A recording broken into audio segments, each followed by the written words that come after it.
Agent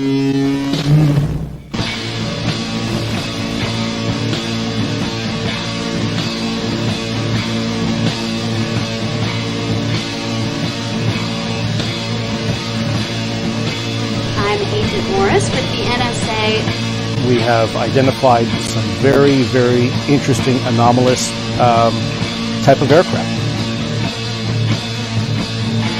Traffic is quite luminous and is exhibiting some non-ballistic motion. Over. Move very rapidly at any speed or whether any direction it wanted to go. Why it could change and go to the right or the left or go crossways without hesitating a bit. What do you think it was? Well, if they call it a flying saucer, that's what it is.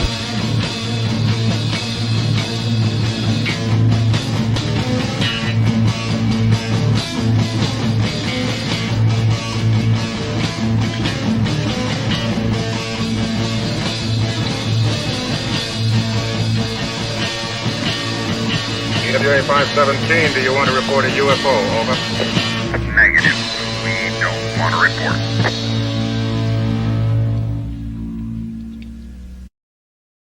Look, it wasn't my worst Wednesday night.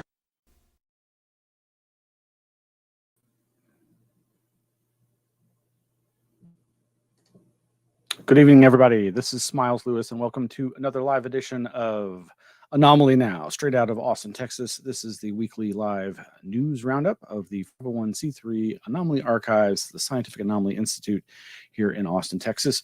And thank you for joining me. Ontological shock! Not the reverse of that. Nothing burger? Historic! All these things and more. You don't have any idea what I'm talking about. Of course, you know what I'm talking about. If you're watching, you know what I'm talking about. Hey, before we get into all that, I just want to say, because sad is sad. I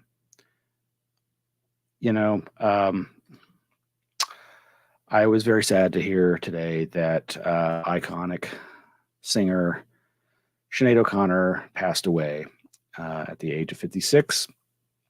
Growing up in high school, she was inspirational to me, very somebody I found amazing, and was trying to speak truth to power, and saddened by her passing. I think the world is a less interesting place without her. I'm sure there are people who would disagree, but there you go. So, yeah, Anomaly Archives is a nonprofit charity community organization headquartered here in Austin, Texas. We preserve thousands of materials, books, magazines, paper files, digital files, videos, audio, everything having to do with anomalous phenomena, particularly unidentified anomalous phenomena, but also the mysteries of the mind, consciousness, parapsychology, the paranormal, ghosts, hauntings, poltergeists, Atlantis, crop circles, the Bermuda Triangle, the Bermuda Trifungal, everything weird, strange, that sort of thing. But you probably already know that. If you don't, you can go to anomalyarchives.org and find out lots more about our organization. There are links to information about our files, our collections, the different donors who have given us their libraries, their files, that sort of thing. And there is a free infrequent email newsletter. The latest one went out a few days ago, and of course was promoting this subcommittee hearing, unidentified anomalous phenomena, implications on national security, public safety, and government transparency. Wow, those GOP guys, they really care, don't they? So, yeah, that's the big thing. That was the big thing. It was, according to one of the UAP whistleblowers, likely to cause ontological shock on a global scale.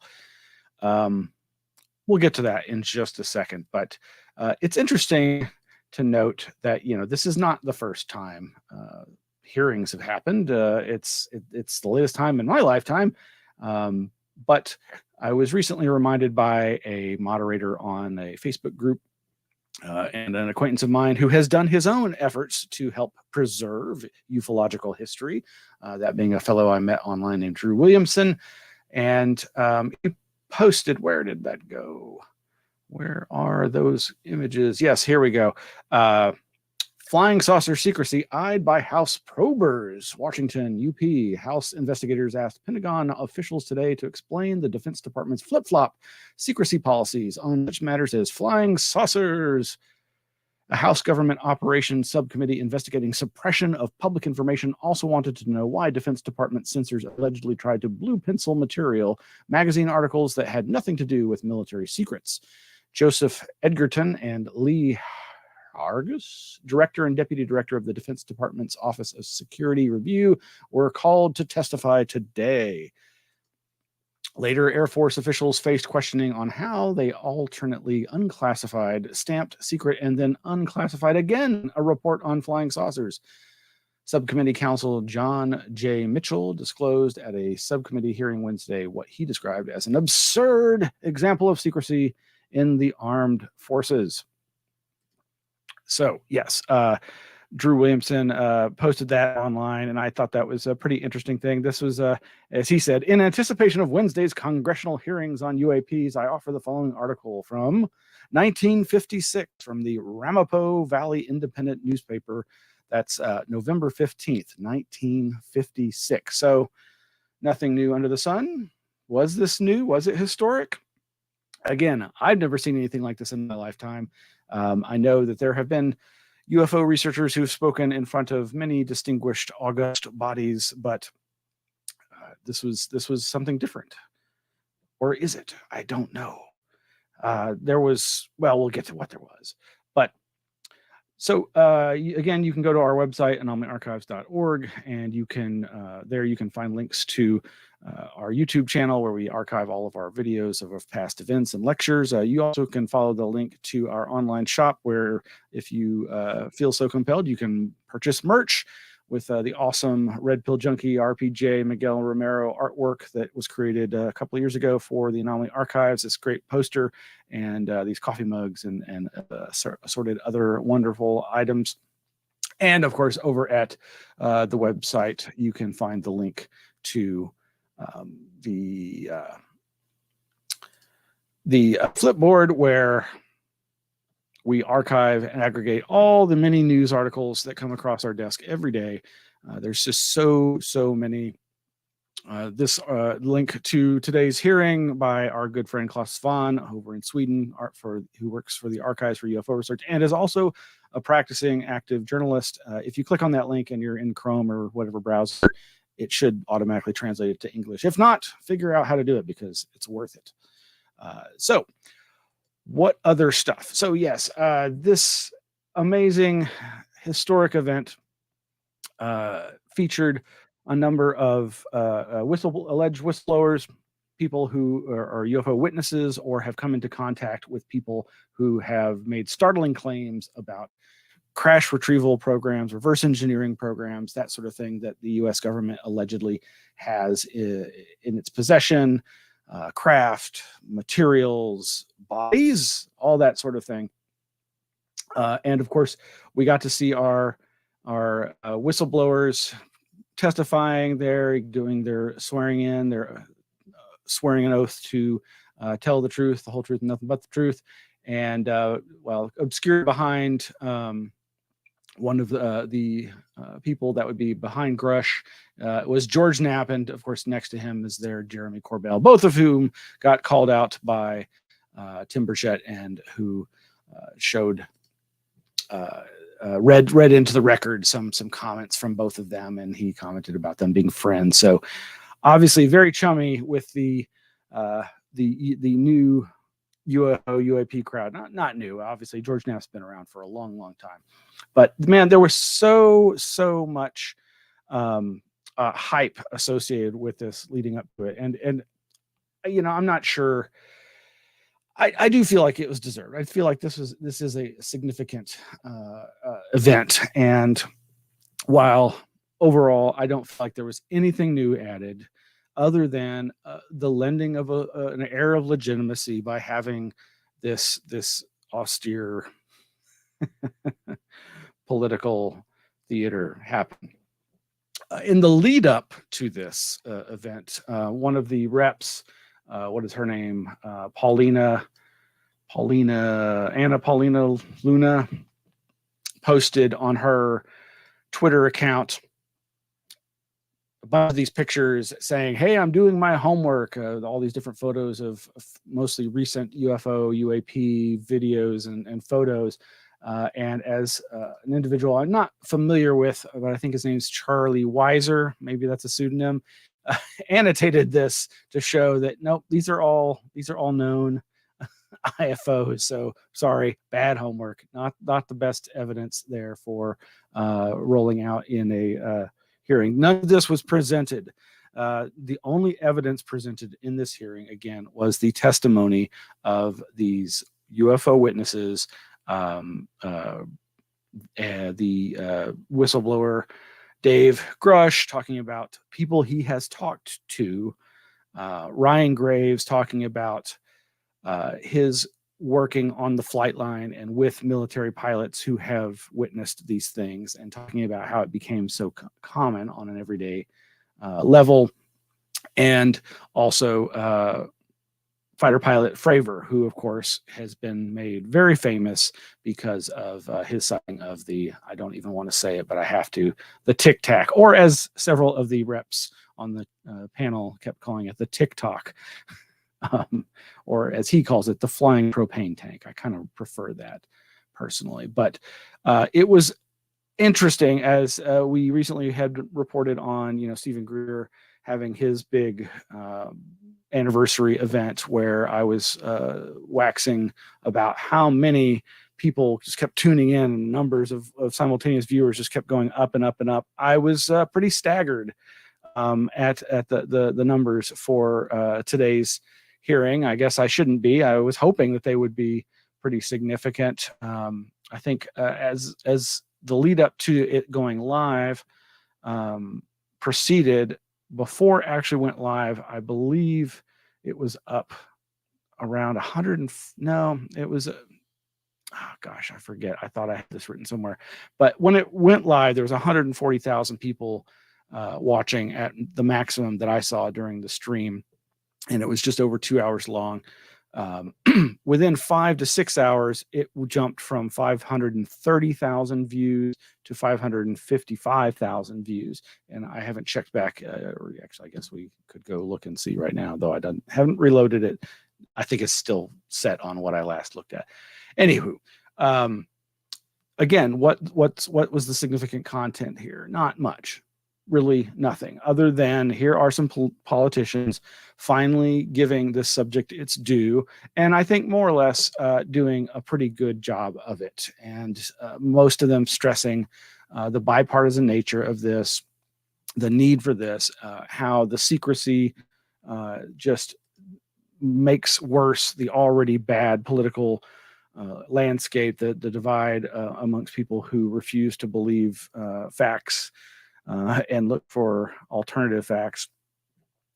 So you had the chair of the event, U.S. Representative Glenn Grothman, who gave a brief introduction, and then he introduced some of the other members, Representatives Tim Burchett of Tennessee, Anomaly-NOW of Florida, Matt Gaetz of Florida, Eric Burleson of Missouri, Ocasio-Cortez of New York. Oh yeah, and she tweeted out, I think right before, as this was starting, the view from behind her little box there. But she didn't actually participate. So, but clearly she was pumping it out on the socials. So, and also Andrew Auglis of Tennessee, who I believe chimed in at some point. One of the people I thought had the best things to say was Ranking Member Robert Garcia, who really, again, stressed the need for bipartisan support of this, and that the time has come for disclosure. As I mentioned, Tim Burchett acknowledged several folks, including George Knapp and Gerald Michael Bell. He also referenced this document, which I know some folks have made fun of, but Defense Intelligence Reference Document, acquisition threat, advanced space propulsion based on vacuum space-time metric engineering. Yes, as he says, a little light reading. So we'll provide links to all the stuff, and you can go and look at it yourself over at the committee repository webpage. Are all the links to the various statements and testimony of the different witnesses. This one being from Ryan Graves, another being from Dave Grush. Of course, he didn't read this verbatim. They only each gave a brief 5-minute speech, but that then led to the questioning, where back and forth, and there was, of course, as one would expect, a lot of talk of threats and safety, air safety. This is not something new. Many UFO researchers for a long time have been stressing the need for an accountability and assessing of the safety aviation issues involving UFOs, UAP. Another thing that came up, of course, was something that has been often, I think, debunked, and that is this idea of the square inside of a sphere. I think it was Ryan Graves who talked about the pilots reporting this. And Victor, our volunteer technician, had reminded me of what I was immediately remembering from the drive.com, their war zone section from back in 2019. Are some of the UFOs Navy pilots are encountering actually airborne radar reflectors? And in fact, there are patents for something that looks and sounds remarkably similar to this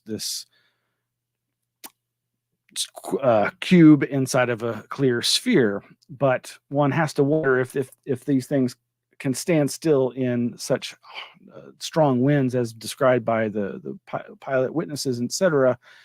How is that possible unless there's some other advanced technology at play here? And then again, what if these are all just some sort of not all, but what if some of what's being shown to pilots like Fravor and others is some kind of advanced technology that maybe does use stuff reverse engineered from the true UFO phenomena? Maybe. Meanwhile, this journalist Michael Schellenberger and a couple of other writers have written this article. Alleged death threats against UFO witnesses should make UAPs a concern for believers and skeptics alike. Now, none of these individuals were present. There was just those three witnesses, whistleblowers that we were talking about. But this fellow in the middle there, Michael Herrera, he's the whistleblower that was featured among several of the witnesses at Stephen Greer's testimony a few weeks back, a month ago. And this article is just talking about, again, how many threats there have been made against UFO witnesses and people trying to break the silence on the UFO subject, especially those in the military, but also civilians. And haven't had the chance to digest all of this, especially this part, 75 years of alleged death threats. But this was actually touched upon in the hearing, and multiple times different panelists asked these witnesses if they'd been threatened. And of course, that's what brought Grush to this situation, was his having tried to be a whistleblower about what he was hearing from other military personnel about these secret projects, these special access programs, and what was not being disclosed to Congress as is supposed to happen when these kind of investigations go on. And instead, he is retaliated against in various ways, and so are so many other people, which he repeated the refrain over and over again throughout the proceedings that I can't go into this in an open public forum, but in a skiff where we can have guaranteed privacy, we will go into that. So, I just realized something. Sorry. So, the other, but then of course here we see Commander Fravor pilot that saw the Tic Tac, who he was also asked, and of course he's like, no, actually, I've been treated very well, and so have my comrades who have come forward. So there was this distinct dichotomy there between people who are saying that yes, we've been threatened, and those who are saying no, nothing. Like they're kind of the chosen ones almost. Makes one wonder, but we shall see. Again, as expected, no real significant information here. And while that is disappointing, perhaps this is just the beginning. But is it a distraction? Is it a distraction from more pressing issues? But honestly, this is why the subject is my area of interest. Is it is always felt to me to be the most important topic of humanity. And why do I think that? Well, it's to me as simple as there is this the issue of are there other intelligent beings out there? But it to me is also more about this phenomena seems to almost be trying to make us think outside the box, to use that tired phrase. But so on the subject of that other whistleblower, Michael Herrera, we have a page where you can find some links to interviews with him, his footage from the National Press Club event that Dr. Greer put out. I'm sure many of you are like, is that even worth looking at? It's interesting, but it does go in some very strange directions. Michael Herrera basically is attesting to seeing what he suspects were reverse engineered type UFO craft that were being used for some kind of military smuggling operation. He assumed guns or something, but somebody at the Stephen Greer event apparently has now convinced him that no, it's human trafficking that was going on with the craft that he saw. And that's why there's all these death threats. But you can find links to that over there. Yeah, I don't know what much else to say about this other than I hope it's the beginning of something more. And do I still think that it's possible that this is a psyop? Yeah, I do. I can't ever let that go. But I do think that there's a lot of legitimate interest here by various folks who are just pursuing the important information that we all want to know, and hopefully something positive will come of this. I do think that it seems like there is a lessening of the laughter curtain, and again an airing of more legitimacy to this subject matter.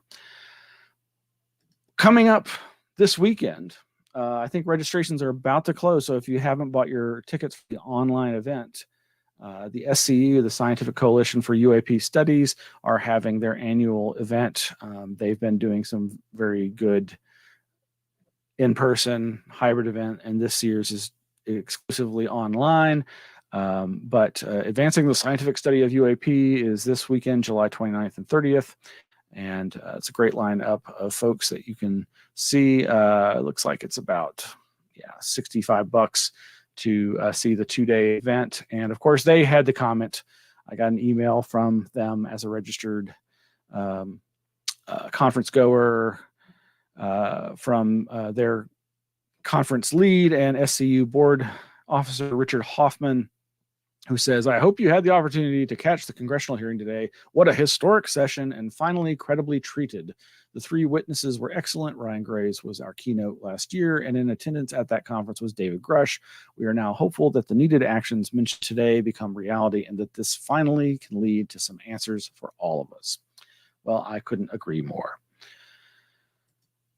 Well, next week, we are going to start a new series where we partner with folks from different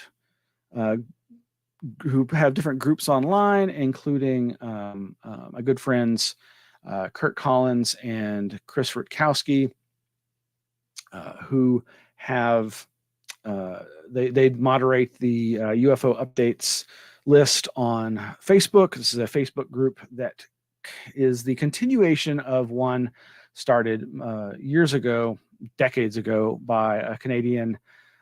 Chris Rutkowski is Canadian. The Canadian who started UFO updates many, many years ago was Errol Bruce Knapp, who was a pirate radio fellow of some note. He used to run this fantastic email list, and the website for that mailing list was maintained by the fellow we were mentioning last week, Glenn Campbell, the desert rat himself, who was the popularizer of Area 51 and one of its greatest researchers. But yeah, we were going to have that's Kurt Collins there on the left and Chris Rutkowski on the right. They're going to be our guest co-hosts for this and probably some other shows. And we're hoping this is going to be a regular feature where we have different guests. And hopefully, if we can get the technology to work right, they're going to be streaming it through the UFO Updates Facebook group. And that has a few thousand members, I think over 5,000 members, and hopefully that'll give us the chance to engage with that membership. Errol Bruce Knapp passed away years ago, but he used to have his own radio show called Strange Days Indeed, and he just provided such a service with the UFO updates list, and I'm so glad that it's continued in some shape or form. So folks are still trying to carry the torch of good old UFO updates. Well, that is probably going to be it. But like I said, you can go to our website, anomalyarchives.org, and find out more about our nonprofit. You can find out all sorts of links to the Flipboard where we aggregate all the news links. There's so many that we always have and don't get the chance to get to, but like just right off the top of the feed right now is a link to the Edge Science issue number 53. This is a great free publication where you can access a variety of information on parapsychology articles. Some of the articles that we've mentioned, the death threats against UFO witnesses over at Public Substack are available. Lots and lots of articles, of course, talking about the current state with this hearing. Oh, and this nice little gem, Monsters from the Id. Are we creating our own demons? It's from a Reverend Kat Carroll, and this is not a new idea, but it may have relevance to the nature of this weird phenomena that we call UFOs, or some of you have given up and call it UAP, but whatever. There's also this great link over to archive.org where you can see a lot of very old pulp examples of classic flying saucer imagery artwork from before the modern UFO wave began. And this article actually was pretty good. Why might UFO intelligence's hoax, quote unquote, shooting star displays? Reflections on the virtual experience model. This writer, Joseph Burks, has this idea of the VEM, virtual experience model, which is very much a continuation of the idea expressed by abduction researcher Carla Turner, that I think she just called them straight up VR scenarios, virtual reality experiences. And this idea has informed my ideas as well of a virtual transpersonal interspecies, interstellar, interdimensional, intertemporal communications channel. Yeah, it's a pretty wild idea, but I think it makes the most sense for some stuff, not for everything. Well, again, you can go to our website. You can go to follow the links there to our shop, and there you can buy merch. And we would love for you to support us through that, or just go to the website, make a donation. We'd appreciate it. Thank you for another great show, and we'll be back next week, hopefully with our guest co-hosts, Chris Rutkowski and Kurt Collins. Good night. Behold the Anomaly Archives poster. Gaze upon its magnificence. But please keep it down, for there is Shashi the alien. Do not be alarmed. But who is that mysterious MIB digging deep into the files? Steady your gaze. Patty the cryptid is elusive and to catch even a faint glimpse is quite an achievement. Thrill at the horror of a living challenged apparition who has stopped by to study a forgotten tome. Elsewhere, scattered about, the keen eye will observe artifacts of sacred and forgotten lore. After a long gaze one may grow envious and wish to possess a physical manifestation of this grand visage. What once seemed like an insurmountable expedition is now made into an effortless side quest. For now, at the Archives shop, one can find this thrilling representation available for acquisition, where, among the usual wares, denizens of this fair land will find this and other scrolls, exquisite apparel, hot beverage drinking vessels, and a plethora of other treasures. Enough to satisfy the desires of any who seek the most elusive emotion of all, fulfillment.